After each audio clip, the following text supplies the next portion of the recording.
श्री हरिवंश, शरीर के साथ अपना संबंध मानने में क्या कारण है?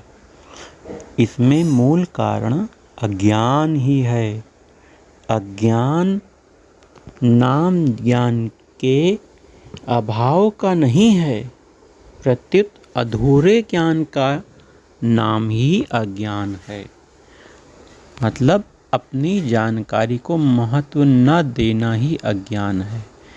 जैसे मनुष्य जानता है कि मैं शरीर नहीं हूँ और शरीर मेरा नहीं है, फिर भी वह शरीर को मैं और मेरा मान लेता है। शरीर के साथ संबंध न होते हुए भी शरीर के साथ संबंध मान लेता है, यही अज्ञान है। जो चीज़ उत्पन्न होती है वह नष्ट होती है, यह नियम है। अतः शरीर उत्पन्न हुआ है तो यह मरेगा ही। इस बात को सब जानते हैं, फिर भी मेरा शरीर बना रहे, मरे नहीं, ऐसी इच्छा होना ही अज्ञान है। यह अज्ञान कब से हुआ? जब से पुरुष ने अपने विवेक का अनादर किया, विवेक को महत्व नहीं दिया, तब से अज्ञान हुआ। मतलब मात्र क्रियाएं प्रकृति में ही होती हैं, फिर भी पुरुष ने उसको अपने में मान लिया, तभी से अज्ञान हुआ है। अगर कर्तव्य भोक्तृत्व स्वयं में हो, फिर ये कभी मिटते नहीं। ना भावो विद्यते शतः। मिटने वाली चीज़ वही होती है जो वास्तव में नहीं होती है।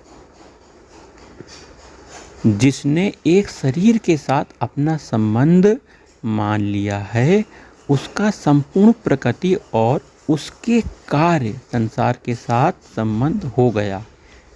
मतलब जैसे मनुष्य का किसी एक स्त्री के साथ संबंध मतलब विवाह हो जाता है, तो उसका उस स्त्री के संपूर्ण परिवार के साथ संबंध हो जाता है।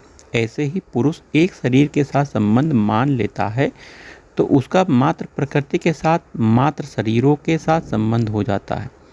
प्रकृति के साथ संबंध मानने से ही वह गुणों का, सुख दुखों का भोक्ता बनता है, अर्थात सुखी दुखी होता है।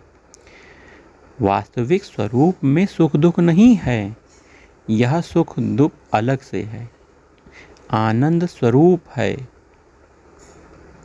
परंतु जब यह प्रकृति के साथ अपनी एकता मान लेता है, तब यह अनुकूल परिस्थिति आने पर मैं सुखी हूँ, प्रतिकूल परिस्थिति आने पर मैं दुखी हूँ, ऐसा मान लेता है।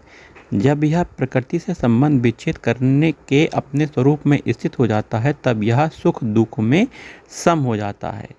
फिर जो एक दिशीय अहम है, जिसको अहंकार विमूढ़ात्मा कथा मिति मन्यते पदों से कहा गया है, वह मिट जाता है और उसकी बुद्धि साम्यावस्था में स्थित हो जाती है।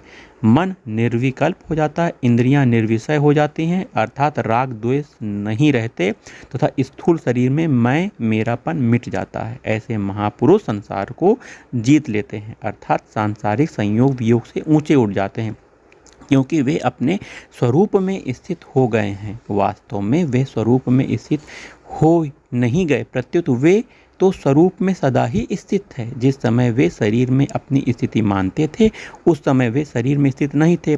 उस समय भी वे कर्तृत्व भोक्तृत्व भाव से रहित थे। श्री हरिवंश।